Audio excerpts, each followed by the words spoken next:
تو ہر سال آپ حج بھی کرتے ہوں گے، اور یقیناً بہت سے اونٹ آپ قربان بھی کرتے ہوں گے۔ آپ نے حجۃ الوداع میں 100 اونٹ نہر کیے ہیں، جن میں سے 63 اپنے دستے مبارک سے نہر فرمایا، اور بقیہ 37 حضرت علی نے آپ کی طرف سے کی، 100 اونٹ۔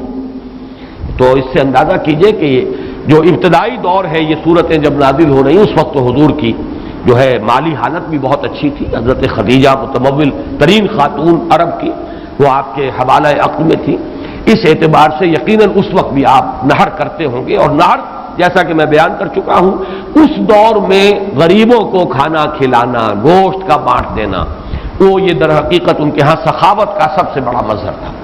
فصل لربک وانحر، تو اے نبی آپ کو شکرانے میں وہ سارا خیر کثیر جو آپ کو عطا ہوا ہے، اسی لیے دیکھیے وہ نماز تہجد جب آپ پڑھتے تھے اور اتنی طویل رکعتیں پڑھتے تھے کہ آپ کے پاؤں متورم ہو جاتے تھے، تو لوگوں نے کہا حضور آپ اپنے اوپر اتنا تشدد کیوں کر رہے ہیں؟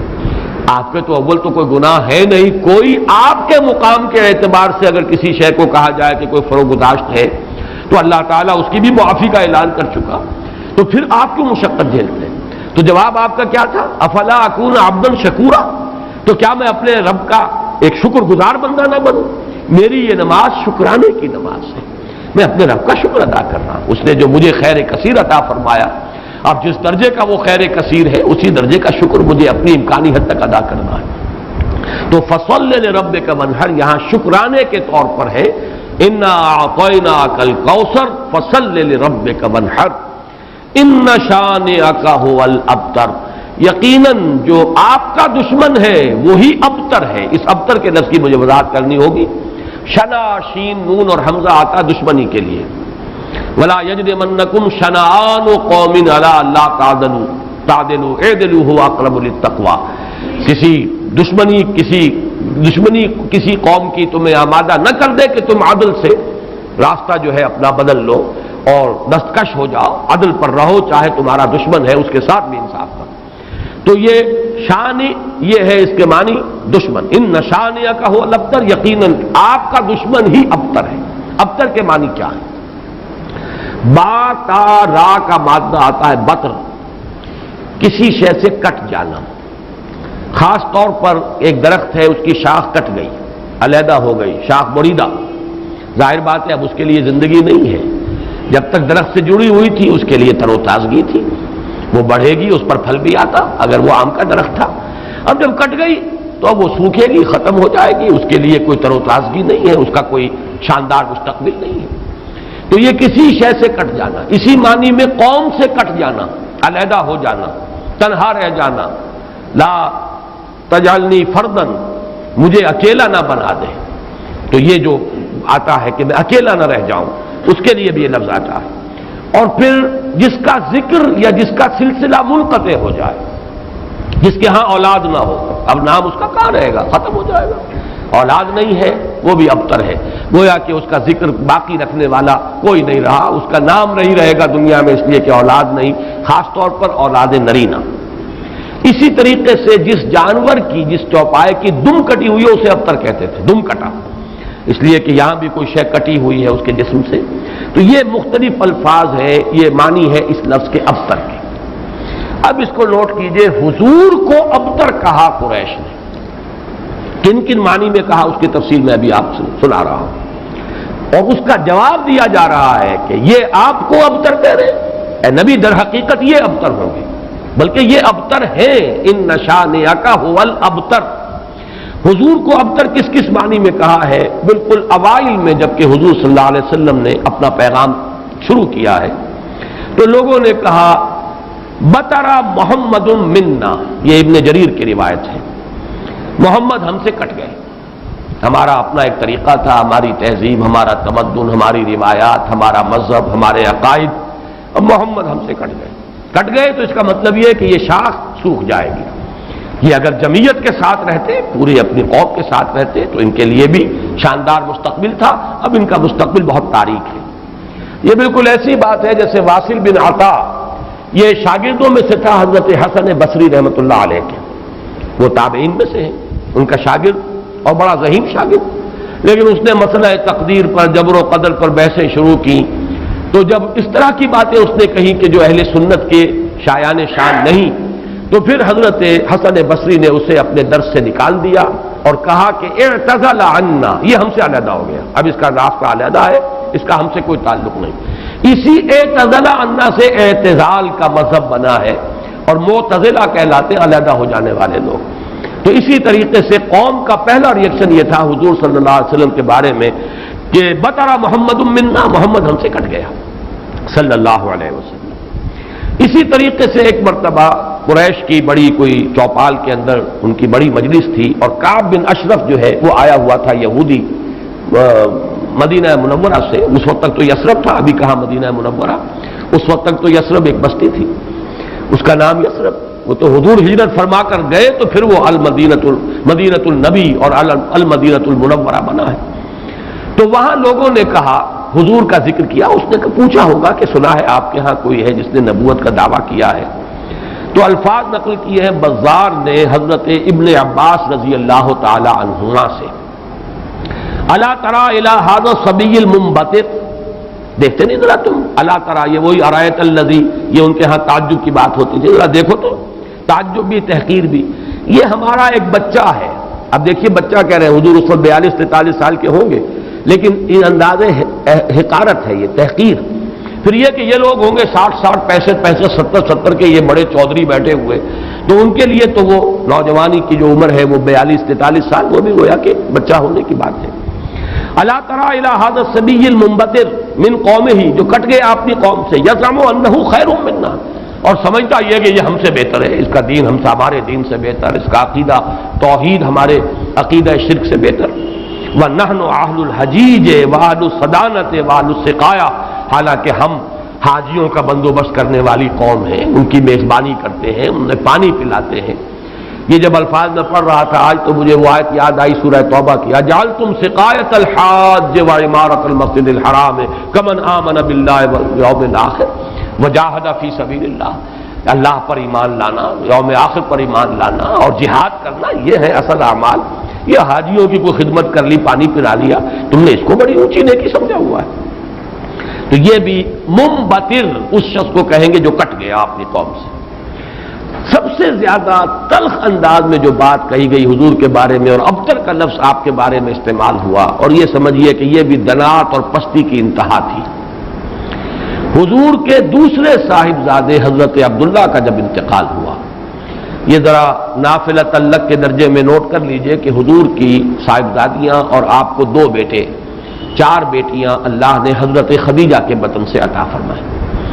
آپ کی کسی اور زوجہ سے اولاد نہیں ہوئی، صرف ایک کنیز ماریہ قبطیہ کے بطن سے حضرت ابراہیم، اور وہ مدنی دور کا آخری زمانہ ہے جبکہ آپ کو وہ اللہ نے بیٹا عطا فرمایا، وہ بھی کم سنی ہی کے اندر فوت ہو گئے حضرت ابراہیم۔ تو یہ جو ترتیب ہے حضور کی اولاد میں، سب سے بڑے تھے قاسم، اسی لیے ابو القاسم آپ کی کنیت ہے۔ اس کے بعد حضرت زینب، اس کے بعد عبداللہ، حضرت عبداللہ حضور کے دوسرے بیٹے، اور پھر 3 بیٹیاں ام کلثوم اور فاطمہ اور رقیہ رضی اللہ تعالی عنہم وعنہن، ان سب سے اللہ تعالی راضی ہو۔ یہ آپ کی اولاد ہے۔ پہلے قاسم فوت ہو گئے تو چلیے ایک بیٹا عبداللہ ابھی آپ کے پاس تھا، جس رات ان کا بھی انتقال ہو گیا اس کے بعد چرچا ہوا محمد ابتر ہو گئے۔ چنانچہ سب سے زیادہ کمینگی کا مظاہرہ جو ہے ابو لہب نے کیا، پڑوسی تھا حضور کا۔ اب بھی آپ جاتے ہیں تو حضور کا گھر اور پھر اس کے ساتھ ہی وہ ابو لہب کا گھر جو ہے، اس کے اب تو نشان باقی رہ گئے، صرف باقی اب سب ختم ہوا، بڑے بڑے محل بن گئے ہیں ان کے آس پاس، بڑی عمارتیں بن گئی ہیں۔ ابو لہب دوڑا دوڑا گیا ہے اسی شب، ادھر انتقال ہوا ہے عبداللہ کا، اور وہ دوڑا ہوا گیا اور اس نے جا کے خوشخبری دی، بطر محمد اللیلہ، آج کی رات محمد کی جڑ کٹ گئی، محمد ابتر ہو گیا صلی اللہ علیہ وسلم۔ گویا کہ خوشخبری دے رہا، یہ دنات اور پستی کی انتہا ہے۔ اس کو نوٹ کر لیجئے کہ اب آگے چل کر سورۃ اللہب اب دور نہیں رہی ہے، شاید اگلے ہی درس میں ہم 3 صورتیں پڑھیں گے، سورہ کافرون، سورہ لہب اور سورۃ النصر۔ آج جیسے 2 پڑھ رہے ہیں، پچھلے درس میں بھی 2 صورتیں پڑھی تھی، اگلے درس میں 3 صورتیں پڑھیں گے انشاءاللہ العزیز۔ بدترین انسان، ارذل الخلائق جو تھا حضور کے دشمنوں میں، وہ ابو لہب تھا، قریب ترین عزیز، حضور کا سگا چچا، لیکن یہ کہ بدترین دشمن، اور دشمن بھی دشمن میں فرق ہے۔ خدا پنج انگوش یکساں نہ کر، نہ ہر زن زن استو نہ ہر مرد مرد، خدا پنج انگوش یکساں نہ کر۔ آپ کے موافقین اور مومنین بھی برابر نہیں تھے، کہاں حضرت ابو بکر رضی اللہ تعالی عنہ، کہاں اس دور کے کوئی عام صحابی، پھر آپ کے دشمن بھی برابر نہیں تھے۔ تو بدترین دشمن یہ ابو لہب ہے، اور اندازہ کیجئے اس کی دنات کا کہ بطرا محمد اللیلہ، آج کی رات محمد کی جڑ کٹ گئی، ابتر ہو گئے محمد، معاذ اللہ۔ یہی لفظ کہے تھے پھر عاص ابن وائل سہمی، جو آپ کے دشمنوں میں سے، مخالفین میں سے بہت بڑا چودھری تھا، ان محمد ابتر، اب تو محمد ابتر ہو گئے، ان کی جڑ کٹ گئی۔ لا ابن لہو یقوم مقامہ بعدہ، اب ان کا کوئی بیٹا رہا ہی نہیں کہ جو ان کی جگہ، ان کے مقام پر، ان کی جگہ پر کھڑا ہو، جانشین بنے، ان کے مشن کو آگے لے کر چلے۔ فَإِذَا مَاتَ انقطع ذِكْرَهُ، جب محمد اب فوت ہو جائیں گے تو ان کا ذکر بھی منقطع ہو جائے گا۔ یہ وہ ابتر کا مفہوم جس کا کہ تقابل ہم کریں گے، اِنَّا وَرَفَعْنَا لَكَ ذِكْرَكَ، وہ کہہ رہے تھے کہ ذکر منقطع ہو جائے گا، اور سورۃ الانشراح میں اللہ کی طرف سے نوید آئی، وَرَفَعْنَا لَكَ ذِكْرَكَ، ہم نے تو آپ کا ذکر بہت بلند کر دیا۔ تو یہ ہے اِنَّ شَانِئَكَ هُوَ الْأَبْتَرُ، اے نبی آپ ابتر نہیں ہوں گے، آپ کو تو ہم نے خیر کثیر عطا فرمایا، آپ کا ذکر بلند کیا، آپ کی مانوی اولاد، آپ کی امت، کتنے بڑے بڑے اولیاء اللہ، صوفیاء، اہل اللہ، اتقیاء، صلحاء، مجددین، علماء، جن کے بارے میں علماء امتی کا انبیاء بنی اسرائیل، وہ سب آپ کی مانوی اولاد۔ پھر آپ کی صاحب دادی حضرت فاطمہ سے جو اولاد چلے گی، اس کا جو مقام و مرتبہ دنیا میں ہوگا، تو آپ ابتر نہیں ہیں، معاذ اللہ۔ جیسے سورہ نون کے شروع میں فرمایا، نون والقلم وما یسطرون ما انت بنعمت ربک بمجنون، اور کچھ ہی دنوں کے بعد دیکھ لیں گے کہ کون مجنون تھا، محمد مجنون تھے معاذ اللہ، یا ابو جہل مجنون تھا اور پاگل ہو گیا تھا، اس کی مت ماری گئی تھی۔ فَسَتَنظُرُ وَيَنظُرُونَ بِأَيِّكُمُ الْمَفْتُونُ، یہ میں بھول رہا ہوں آیت، آپ بھی دیکھ لیں گے اور یہ بھی دیکھ لیں گے کہ کون تھا جو کہ بچل گیا تھا اور جس کی مت ماری گئی تھی۔ اسی طرح یہاں فرمایا اِنَّ شَانِئَكَ هُوَ الْأَبْتَرُ۔ درس تو مکمل ہوا، اب ذرا بعض ضمیمیں ہیں، ان کو چونکہ آئندہ کے درس سے بھی تعلق ہے، اور جیسے میں نے مولانا فراہی رحمۃ اللہ علیہ کے بارے میں اپنے پچھلے درس میں کچھ عرض کیا تھا کہ اگرچہ ان کا بہت اونچا مقام ہے میری نگاہ میں، لیکن وہ سائنٹیفک ریشنلزم، سر سید کی صحبت کی وجہ سے اور ان کے زیر اثر آنے کی وجہ سے کسی نہ کسی درجے میں متاثر ہو گئے تھے، جو سورہ فیل میں انہوں نے تمام جو مفسرین اور تمام معصور جو تفسیر ہے اس کو چھوڑ کر ایک علیحدہ رائے اختیار کی۔ اسی طرح چند باتیں آج میں عرض کرنا چاہتا ہوں۔ ایک تو یہ جو صورتیں اس وقت ہم پڑھ رہے ہیں، ان میں سے تقریباً تمام صورتوں کے بارے میں مکی اور مدنی ہونے کا اختلاف موجود ہے،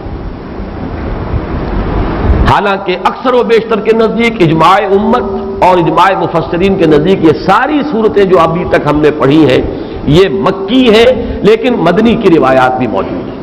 خاص طور پر اس سورہ مبارکہ کے بارے میں تو ایک ایسی روایت ہے جو مسلم شریف میں بھی ہے، مسند احمد میں بھی ہے، سنن ابی داؤد میں بھی ہے، سنن نسائی میں بھی ہے، اور حضرت انس رضی اللہ تعالی عنہ سے مروی ہے۔ حضرت انس حضور کے خادم خاص رہے مدنی دور میں، اب ظاہر بات ہے وہ واقعہ بیان کر رہے ہیں۔ وہ کہتے ہیں کہ ایک روز حضور ہمارے مابین تشریف فرما تھے اور کچھ گفتگو ہو رہی تھی، اچانک کچھ آپ کو ایک خاص اونگ کی سی کیفیت آپ پر طاری ہوئی، یعنی آپ نے آنکھیں بند کی اور اس کے بعد آپ نے آنکھیں کھولی تو آپ کے چہرے پر مسکراہٹ تھی، تبسم تھا۔ ہم نے پوچھا کس بات پر؟ آپ نے فرمایا کہ مجھ پر سورت نازل ہوئی ہے، اور پھر بسم اللہ پڑھ کر آپ نے انا اعطیناک الکوثر فصل لربک وانحر ان شانئک هو الابتر، یہ سورہ مبارکہ سنائی۔ اب یہ روایت اتنی قوی ہے کہ اس کی بنا پر کچھ حضرات کی رائے ہے، اکرمہ اور مجاہد اور قتادہ، اور اس کو امام مسلم نے بھی تسلیم کیا، اور الاتقان میں امام سیوطی نے بھی اسے مدنی صورت قرار دیا، جبکہ حضرت ابن مردویہ سے یہ مروی ہے کہ ابن عباس، عائشہ اور ابن زبیر رضی اللہ تعالی عنہم یہ سب کے سب اسے مکی قرار دیتے ہیں، اور جمہور مفسرین نے اسے مکی قرار دیا ہے۔ میں نے خاص طور پر آج بات اس لیے بیان کی ہے کہ ان چھوٹی صورتوں کے بارے میں اکثر و بیشتر کے بارے میں اختلاف ہے، نمبر ایک۔ نمبر دو یہ کہ اصل میں اس میں جو تعویل ہو جاتی ہے، اور بہت سی صورتوں کے بارے میں کہا گیا یہ 2 دفعہ نازل ہوئی، سورہ اخلاص مکے میں بھی نازل ہوئی، مدینے میں بھی نازل ہوئی، فلاں صورت مکے میں بھی نازل ہوئی، مدینے میں بھی نازل ہوئی۔ یہ دو دفعہ کے نزول کا مطلب کیا ہے؟ ہوتا یہ تھا کہ قرآن مجید ظاہر بات ہے کہ اس طریقے سے مصحف کی شکل میں تو موجود تھا ہی نہیں، کسی کچھ صورتیں یاد ہیں، کسی کو کچھ صورتیں یاد ہیں، ابھی پورا قرآن نازل بھی نہیں ہوا۔ یہ تو یوں سمجھیے کہ مدنی کے دور کے بھی انتہا پر جا کر پورا قرآن بنے گا، تو وہ اتنا چرچا نہیں تھا لوگوں کے مابین۔ اور وہ صورتیں کہ جو مکی دور میں نازل ہوئی تھی، جب وہ حالات و واقعات ایسے ہوتے تھے مدنی دور میں بھی کہ جن پر ان صورتوں کے مضامین کا انطباق ہوتا تھا، تو حضور اس وقت جب پڑھتے تھے تو لوگ یہ سمجھتے تھے یہ ابھی نازل ہوئی، حالانکہ وہ اصل میں مکے کے دور میں نازل ہو چکی۔ لیکن یہ کہ جیسے کہ انطباق ایسا ہو جاتا ہے، وہ واقعہ بہت ہی مشہور ہے کہ سورہ آل عمران میں وہ آیت موجود ہے وما محمد الا رسول قد خلت من قبلہ الرسل افئن مات او قتل انقلبتم علی اعقابکم۔ لیکن جب حضور کا انتقال ہوا ہے اور حضرت عمر پر ایک جذباتی کیفیت طاری ہوئی اور تلوار کھینچ کر آپ بیٹھ گئے کہ جو کہے گا کہ محمد کا انتقال ہو گیا اس کی گردن اڑا دوں گا، پھر حضرت ابو بکر آئے، سیدھے گئے حجرہ عائشہ میں۔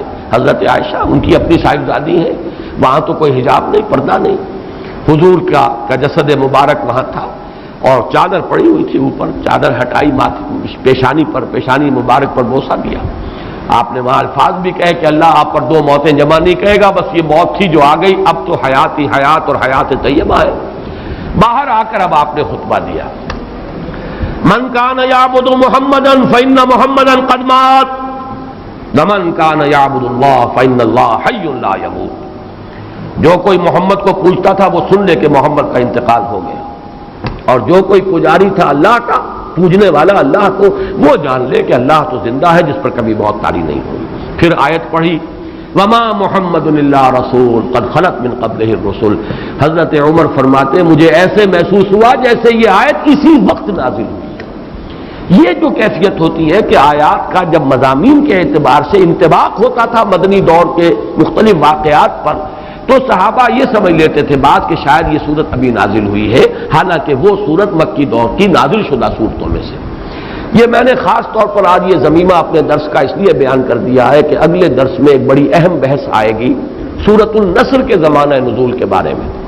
میری رائے چونکہ اس کے بارے میں نے کافی غور و خوض کیا ہے، اور جس رائے پر میرا دل ٹھکا ہے وہ عام جو تفاسیر میں رائے ہے اس سے مختلف ہے، اس لیے میں نے یہ پورا مضمون آج تمہیداً بیان کر دیا کہ خود اس سورہ مبارکہ کے بارے میں مسند احمد ابن حنبل، صحیح مسلم اور سنن ابی داؤد اور سنن نسائی کی روایت کے برعکس جمہور مفسرین نے، ان کے نزدیک اس روایت کی روح سے یہ مدنی ہے، لیکن جمہور مفسرین نے اس کو مکی قرار دیا ہے۔ تو گویا کہ اس میں رائے قائم کرنے کا موقع ہے، امکان ہے، اور انسان جو ہے مضمون کی دلالت کے اعتبار سے مضمون کیا ہے صورت کا کوئی نہ کوئی رائے قائم کر سکتا ہے۔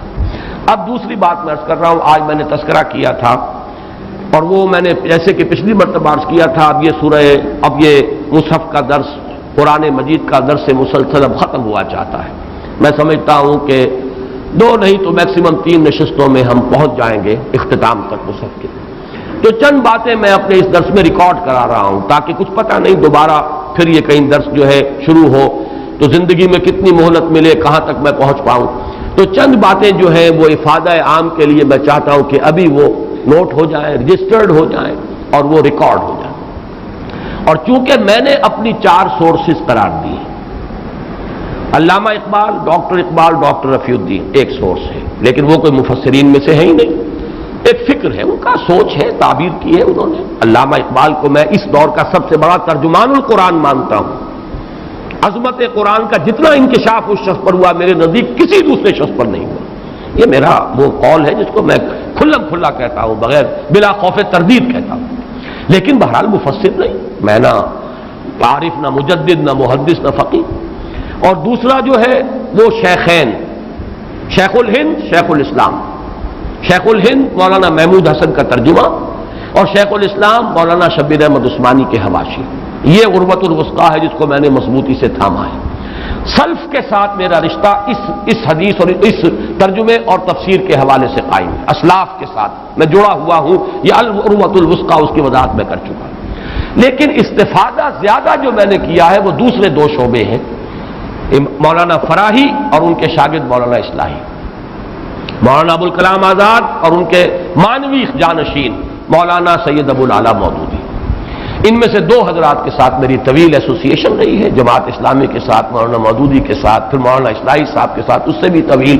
اس پہلو سے میں ان دونوں کے مابین جو بھی کوئی ربط اور تعلق ہے یا جہاں جہاں مجھے اختلاف ہوتا ہے میں اس کو خاص طور پر بیان کر دیتا ہوں، وہ کسی قد کی وجہ سے نہیں ہے، بلکہ اس لیے کہ چونکہ میں نے ان سے بہت کچھ فیض حاصل کیا، لہذا جہاں مجھے ان کی کسی رائے سے اختلاف ہے اسے میں نوٹ کروا دیتا ہوں، تاکہ وہاں میری رائے جو ہے یہ نہ سمجھی جائے کہ میری رائے بھی وہی ہے جو مولانا مودودی کی ہے یا مولانا اصلاحی کی۔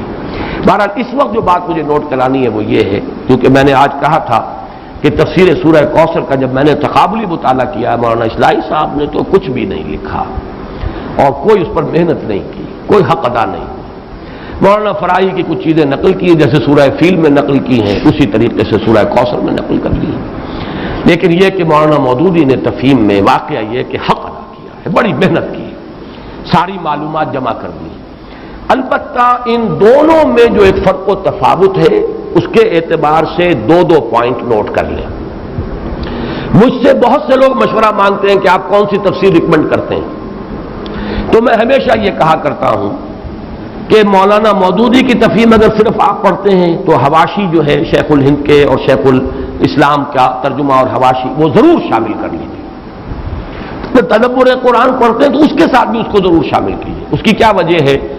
یہ دونوں تفسیریں چاہے تفہیم القرآن ہو چاہے تدبر قرآن ہو، دین کا جو باطنی پہلو ہے، تصوف کی جو چاشنی ہے، اس سے یہ دونوں تفسیریں بالکل خالی ہیں، قائل ہی نہیں۔ جب قائل نہیں تو ادھر ان کی توجہ نہیں ہوئی، ان حقائق پر نگاہ نہیں گئی۔ موتی ہیں بکھرے ہوئے ہیں، لیکن یہ کہ آپ کی توجہ نہیں ہے، آپ کو نظر نہیں آگے کہ موتی بکھرے ہوئے ہیں۔ مولانا مودودی کا بھی وہ مزاج نہیں، مولانا اصلاحی صاحب کا بھی وہ مزاج نہیں، بلکہ مولانا اصلاحی صاحب زیادہ ہی سخت ہے۔